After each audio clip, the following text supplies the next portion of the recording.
नमस्कार दोस्तों, हमारी आज की कहानी का नाम है बहानेबाजी। बहू कहाँ जा रही हो दोपहर में? देवकी जी बोली, मम्मी जी, वो आज मम्मी को शॉपिंग पर जाना है तो उन्होंने मुझे बुलाया है। रौनक बोली, अभी 2 दिन पहले ही तो गई थी, ऐसे रोज़ रोज़ मायके जाना अच्छा थोड़े ना लगता है। देवकी जी ने समझाते हुए कहा, मम्मी जी, आपको अच्छा नहीं लगता तो मैं क्या करूं? जब मायका इतना नज़दीक है तो अपनी मम्मी की मदद करने में क्या बुराई है? रौनक तुनक कर बोली, बहू, अब ये ससुराल ही तुम्हारा घर है, तुमको पहले यहाँ का ध्यान रखना चाहिए। देवकी जी बोली, मम्मी जी, पता नहीं क्यों आपको मेरे हर काम से शिकायत होती है। जब निखिल को कोई परेशानी नहीं तो फिर आपको भी नहीं होनी चाहिए। रौनक ये कहकर निकल जाती है। रौनक की शादी निखिल से 6 महीने पहले ही हुई थी। रौनक निखिल की पसंद थी, इसलिए कामिनी जी ना नहीं कर सकी।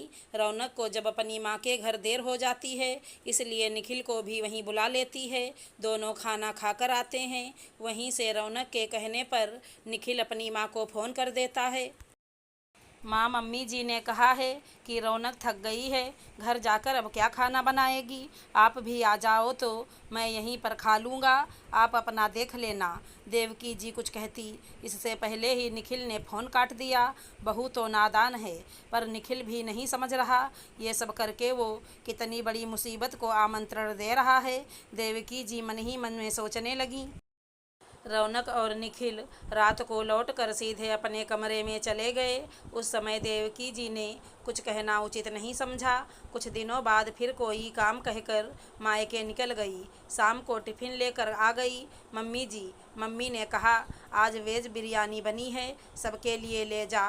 रौनक डाइनिंग टेबल पर रखते हुए बोली, बहू, हर दूसरे तीसरे दिन तुम अपने घर चली जाती हो और खाना लाती हो, या कई बार तुम और निखिल वहीं खाना खाकर आते हो। इतना अधिक मायके जाना अच्छा नहीं। हम घर में 3 ही तो प्राणी हैं। देर हो तब तुम मुझे कह दिया करो, मैं खाना तैयार कर लूँगी। देवकी जी बोली, मम्मी जी, आप तो ऐसे कह रही हो जैसे वो मेरा घर नहीं।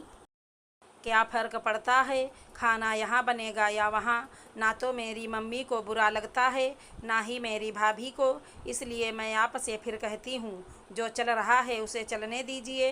रौनक बोली, रौनक बेटा, ये गलती मैं कर चुकी हूँ और आज इसकी सज़ा भुगत रही हूँ। कहते कहते देवकी जी की आंखों में आंसू आ गए। गलती, सज़ा, मैं कुछ समझी नहीं मम्मी जी। रौनक बोली, बहू, मेरा मायका भी इसी शहर में है, लेकिन जाना आना मेरी माँ के गुजरते ही ख़त्म हो गया।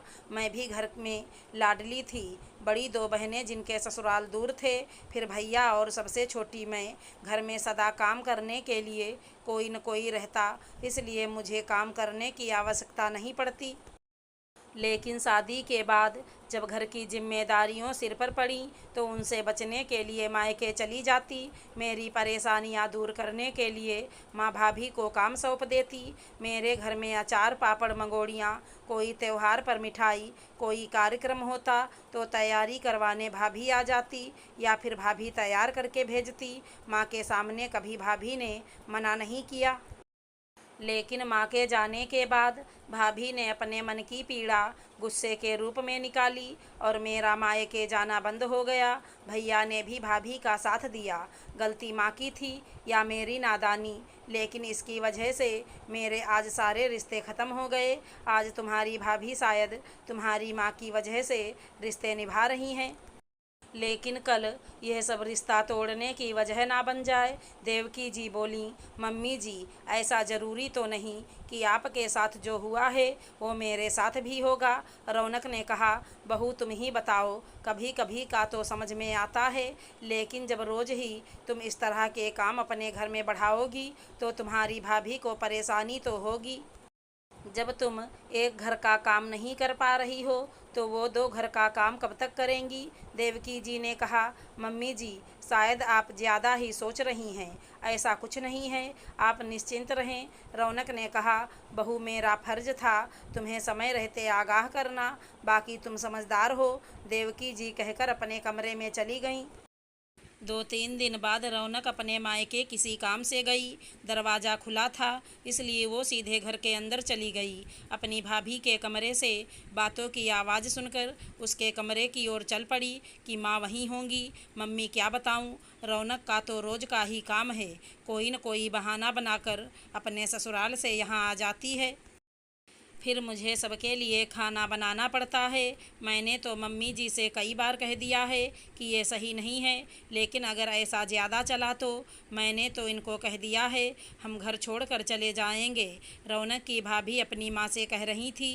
रौनक यह बात सुनकर चुपचाप अपने घर के लिए चली जाती है। मम्मी जी सही कह रही थी। मेरा व्यवहार और मेरी बहानेबाजी मेरे रिश्तों की जड़ों को दीमक की तरह खा रही थी और मुझे मेरे स्वार्थ में कुछ दिखाई नहीं दे रहा था। रौनक मन ही मन में कहने लगी। आज रौनक को अपने मायके गए लगभग 1 महीना हो गया था। कई बार उसकी मम्मी ने भी उसे बुलाया, लेकिन किसी न किसी काम के बहाना बनाकर वहां जाने से मना कर दिया।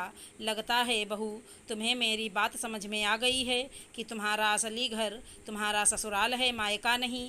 देवकी जी बोलीं।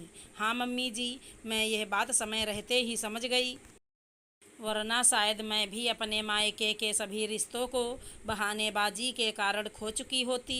रौनक बोली। बहू, सही समय पर सही निर्णय आदमी को गलत जगह पहुंचने से बचा लेता है। देवकी जी ने कहा। बिल्कुल सही कहा मम्मी जी आपने। इसी बात पर मैं चाय बनाकर लाती हूँ। रौनक मुस्कुराकर रसोई में चली गई। अगर हमारी कहानी पसंद आई हो तो चैनल को लाइक शेयर सब्सक्राइब करें। धन्यवाद दोस्तों।